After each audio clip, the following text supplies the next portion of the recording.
ప్రస్తుతం ఫిబ్రవరిలో తెలుగు రాష్ట్రాల్లో ఇప్పటికీ అత్యధిక ఉష్ణోగ్రతలు 3-4 డిగ్రీలు అధికంగా నమోదవుతున్నాయని హైదరాబాద్ వాతావరణ కేంద్రం అధికారులు తెలిపారు.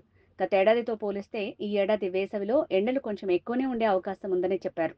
తూర్పు ఆగ్నేయ గాలులతో ఎండలు పెరుగుతున్నాయని తెలిపారు. మరోవైపు కర్బన ఉద్గారాలు, పట్టణీకరణ, అడవులు తగ్గటం వంటివి దీనికి కారణమంటున్నారు. మార్చి నెలలో వచ్చే శివరాత్రితో చలి శివశివ అనుకుంటూ వెళ్ళిపోతుందని చెప్తారు. కానీ చలికాలం పూర్తవకుండానే ఎండలు మండిపోతున్నాయి. 3-4 రోజుల నుంచి ఒక్కసారిగా పెరిగిన ఉష్ణోగ్రతలతో ప్రజలు అవస్థలు పడుతున్నారు.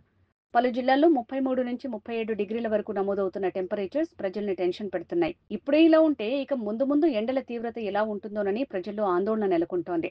ఇప్పటికీ రాత్రి ఉక్కపోత, పగలు ఎండతో ప్రజలు ఉక్కిరిబిక్కిరవుతుండగా ఫిబ్రవరి చివరి నుంచి ఎండలు మరింత పెరుగుతాయని వాతావరణ శాఖ వెల్లడించింది. ప్రతి ఏడాది మార్చి, ఏప్రిల్లో ఎండలు పెరుగుతాయి. ప్రస్తుతం ఫిబ్రవరిలో తెలుగు రాష్ట్రాల్లో ఇప్పటికే అత్యధిక ఉష్ణోగ్రతలు 3-4 డిగ్రీలు అధికంగా నమోదవుతున్నాయని హైదరాబాద్ వాతావరణ కేంద్రం అధికారులు తెలిపారు. ఏడాదితో పోలిస్తే ఈసారి వేసవిలో ఎండలు కొంచెం ఎక్కువ ఉండే అవకాశం ఉందని చెప్పారు. గరిష్టంగా మెదక్లో 36 డిగ్రీలు, కనిష్టంగా ఆదిలాబాద్లో 32.3 డిగ్రీల పగలు ఉష్ణోగ్రత నమోదయ్యే అవకాశం ఉందంటున్నారు. అటు ఏపీలో ఎండల తీవ్రత ఎక్కువగానే ఉందని వాతావరణ శాఖ వెల్లడించింది.